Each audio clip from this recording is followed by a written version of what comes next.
Percent असे लोक आहेत ते तेज बुद्धिमत्तेचे आहे, विलक्षण बुद्धिमत्ता आहे, हाय इंटेलिजन्सी आहे.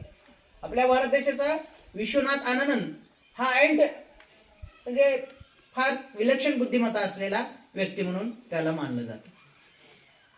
मग हे सगळं मानवी ज्ञान इंद्रियावरती आधारित आहे, मानवाच्या शारीरिक अवयवावरती आधारित आहे.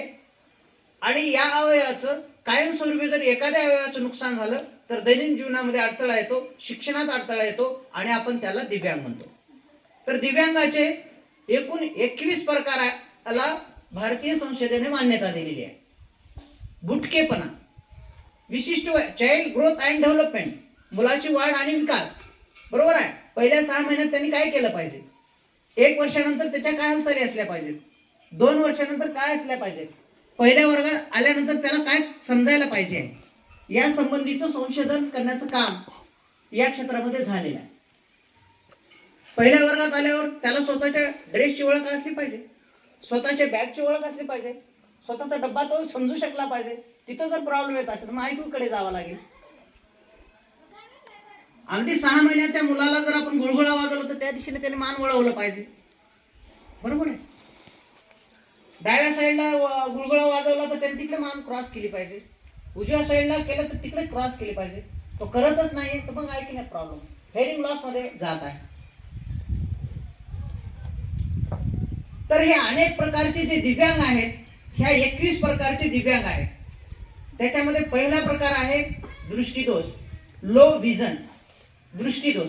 आता सरांनी चष्मा लावलेला आहे, ते दिव्यांग आहे. मी चष्मा लावलेला आहे, मी दिव्यांग आहे. आता आमच्या दिव्यांगाचं प्रमाण म्हणतो 10% निघेल, 5% निघेल, काहीतरी निघेल, पण आम्ही दिव्यांग आहोत. का तर आम्हाला जवळचं दिसायला अडचण येत आहे किंवा दूरचं दिसायला अडचण येत आहे, म्हणून आम्ही दिव्यांग आहोत. दुसरा प्रकार आहे टोटली ब्लाइंड, पूर्णतः अंध, त्याला दिसतच नाही, त्याच्या दोन्ही डोळ्याला दृष्टीच नाही. दृष्टी नसल्यावर कसं चालणार, कसं फिरणार, कसं वाचणार, अडचण आहे की नाही. आणि तिसरा प्रकार आहे हेअरिंग इम्पॉयरमेंट, कानाचा पडदाच फुटलेला आहे, पू येत आहे, ऐकायला येत नाही. जर ऐकायला येत नाही तर बोलता येणार नाही, जर बोलता येणार नाही तर त्याला संवाद कौशल्य म्हणजे काय, त्याच्या काही गरजा आहेत, तर मला पाणी पाहिजे कसं बोलणार त्याला, मग त्याला साइन लँग्वेजचा वापर करावा लागेल, हाताचे इशारे करून तो पाणी मागेल, बरोबर आहे. जर त्याला कानाला ऐकायला आलं तर त्याला बोलायला येईल, जर त्याला बोलायला आलं तर त्याच्या दैनंदिन गरजा तो भागवू शकेल. चौथा प्रकार आहे अस्थिभेद.